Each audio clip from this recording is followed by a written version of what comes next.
Jadi manuk itu nggak template, bentuknya aneh-aneh. Kalau kalian lihat di bokep aja bentuknya ada yang aneh-aneh gitu kan. Ada yang kayak sosis gitu panjang gitu mentiung-mentiung. Ada juga yang belum sunat, ada yang udah sunat, ada yang warnanya putih, ada yang warna pink, ada yang warnanya ungu.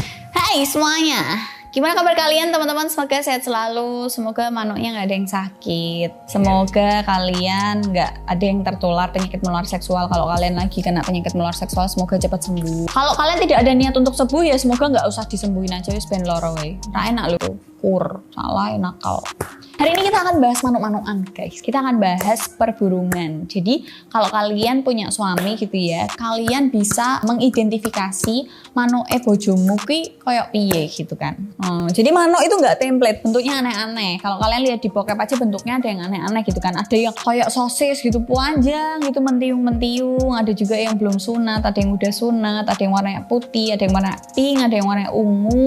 Yang pertama tuh ada lurus dan kurus. Jadi bentuknya tuh kayak sosis ayam. Sosis ayam tuh nggak ada yang gede kan, pasti kecil gitu. Bukan sosis wong sugih gitu ya. Sosis siapa? Siskakol. Siskakol kan sosisnya mahal, nggak yang kayak gitu itu terlalu besar. Ini lebih kecil lagi, kurus, biasanya pucat. Sosis ayam tuh kan pucat. Lurus dan kurus. Jadi nggak belok ke kanan, nggak belok ke kiri, nggak ke bawah, nggak ke atas gitu ya. Jadi dia lurus aja. Jadi kalau belum sunat ya bentuknya lurus, belalai gajah, elek banget ya bentuknya kayak pensil gitu kan. Kalau udah sunat ya ada meleo esiti kan ono pukone gitu. Jadi bentuknya ini kurus lurus tergolong normal, bahkan sering ditemukan.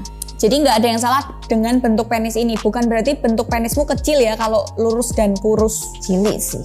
Ya tergantung sih. Mau manukmu segede apapun tapi nek sing mbok leboni lonte ya tetep wae ora nyepit gitu ya. Lanjut. Ada lagi yang panjang dan kurus. Itu beda sama yang lurus dan kurus ya. Kalau panjang dan kurus itu meski sama-sama kurus, jadi bedanya itu di bentuk sebelumnya terletak pada ukuran panjangnya. Jadi tipe yang panjang dan kurus itu lebih panjang daripada yang lurus dan kurus. Jadi yang pertama itu lebih pendek daripada yang kedua ini.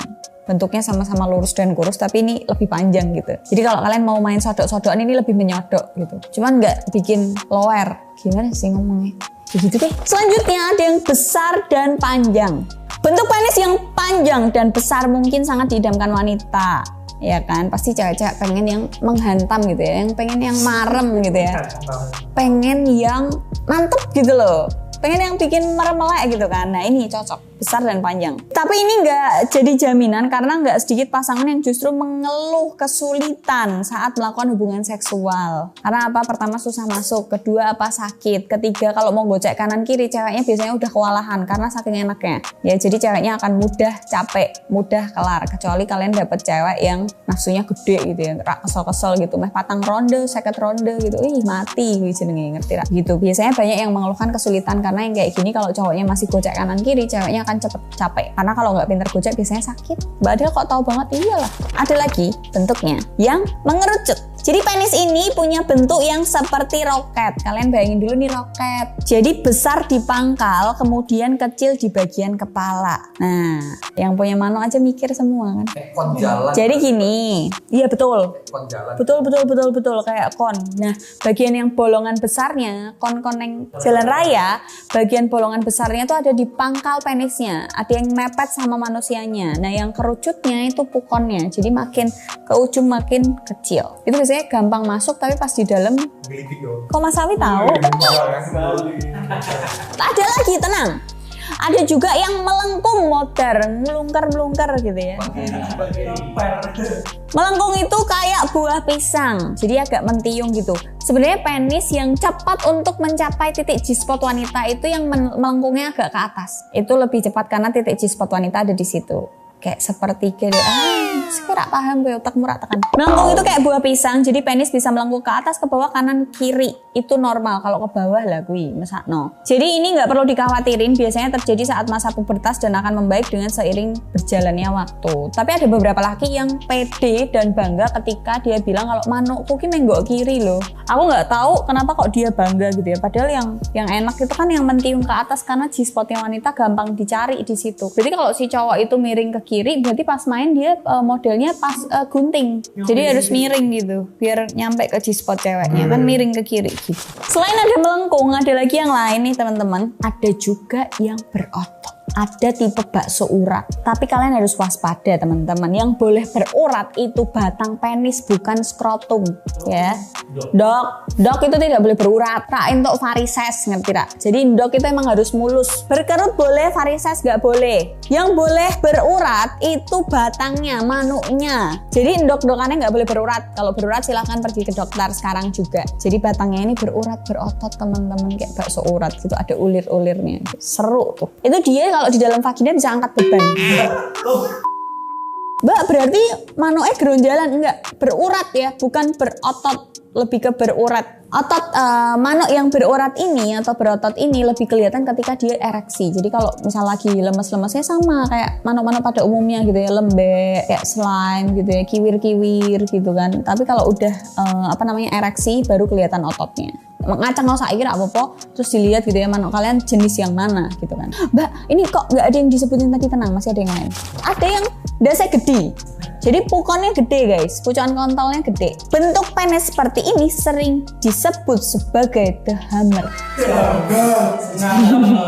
Ngantem. Karena bentuknya hampir mirip seperti palu, kepala yang besar dan batang yang kecil. Jadi kalau das pukonnya gede itu nikmat gitu loh. Kayak seluruh dinding liang vaginamu tuh terisi oleh pukon. Jadi yang berperan penting di pukonnya doang. Batangnya rak kanggo soalnya cilik. Selain ada yang pukonnya doang yang gede, ada juga yang batangnya tebal. Gila nggak tuh? Jadi sebagian pria memiliki bentuk penis dengan batang yang tebal. Jadi penis ini biasanya tumbuh ke samping, melebar daripada memanjang. Jadi dia lebih ke tipe bantet ya guys. Nek kalian ngerti cebol, lagi manuknya cebol. Tapi gede gitu loh. Tapi cebol, nggak panjang-panjang amat gitu. Standar lah. Ada lagi yang bentuknya kayak timun. Tahu timun? Mbak, timun kan sampai enggak. Timun yang umum, yang gede-gede, yang panjang gitu. Jadi penis ini paling umum ditemukan. Bentuk ini dianggap sebagai yang paling sehat dan ideal karena cocok dengan sebagian besar bentuk vagina orang Asia. Jadi sebenarnya orang Asia itu tidak butuh manuk yang terlalu panjang dan besar. Jadi yang standar aja. Karena kalau kegedean percuma. Cewek-cewek Asia itu nggak kuat sebenarnya gitu. Yang terakhir, kalau kalian sampai di nomor ke-9 ini belum ada di salah satu jenis penis yang tak sebutkan, kalian perlu legowo. Karena yang terakhir adalah micropenis yang sering tak sebutin. Kalau manuk kalian bukan termasuk micropenis, meh sekecil apapun itu masih normal di Asia, apalagi di Indonesia. Soalnya kalian yang Afrika, ngono ya manuknya udah gede-gede, kayakmu paling gede yang Indonesia, yang kono yang paling cilik. Nah ini adalah micropenis. Micropenis ini ukuran kurang dari 7-8 cm ketika ereksi. Kurang dari segini. Lebih gede lagi dong. Ini kan 5 segini nih 5. 7 tuh segini nih. Heelsku 7 cm tuh segini. Pokoknya kurang dari 7-8 cm ketika ereksi. Jadi udah ngacem tuh nggak lebih dari 7-8 cm. Itu termasuk micropenis. Itu tadi jenis-jenis manuk ya yang tak sebutin. Kalian nggak usah berkecil hati kalau kalian termasuk dalam jenis penis yang micropenis selama nggak ada keluhan. Soalnya banyak kasus-kasus yang datang ke dokter kandungan itu penisnya nggak micropenis, penisnya masih umum, tapi karena dia kegendutan akhirnya ada gangguan di situ. Jadi selama nggak ada masalah, mau kalian misal penis yang batangnya tebel, besar, pukonnya gede gitu ya, pokoknya yang enak banget itu, tapi kalian ternyata spermanya nggak bisa membuahin, entah spermanya kekecilan, entah buntutnya doang nggak ada palanya, entah palanya 2, buntutnya 1. Iya serius, sperma bermasalah tuh kayak gitu. Macam-macam kan masalahnya, selama nggak ada gangguan itu it's fine. Dan satu lagi, tergantung man behind the gun-nya. Ya, tahu nggak? Kalian meh dikei manuk etor ya, budi berotot ngono to, tapi nek men behind the gun-nya bosok, goblok, nggak akan bisa menggocek dengan pas gawang istrimu, ngerti nggak? Jadi tergantung man behind the gun-nya. Yang penting apa? Sehat. Yang penting normal. Enggak, tapi cowok-cowok tuh sering banget manukku gede. Mau lihat kayak gitu. Jadi cowok itu jangan sampai menjadikan penismu itu star syndrome teman-teman. Karena apa? Bahaya. Penismu itu digantungi banyak harapan orang-orang gitu loh. Karena orang-orang pengennya review dari pengguna penis itu, iya penisnya dia gede banget. Enggak, sebenarnya enggak. Gede tok letoy, gede tok ra iso gocek podo wae. Percaya omonganku, yang penting main behind the gun-nya. Jadi sekarang tentukan kalian jenis penis yang mana, tulis di kolom komentar. See you next video, bye.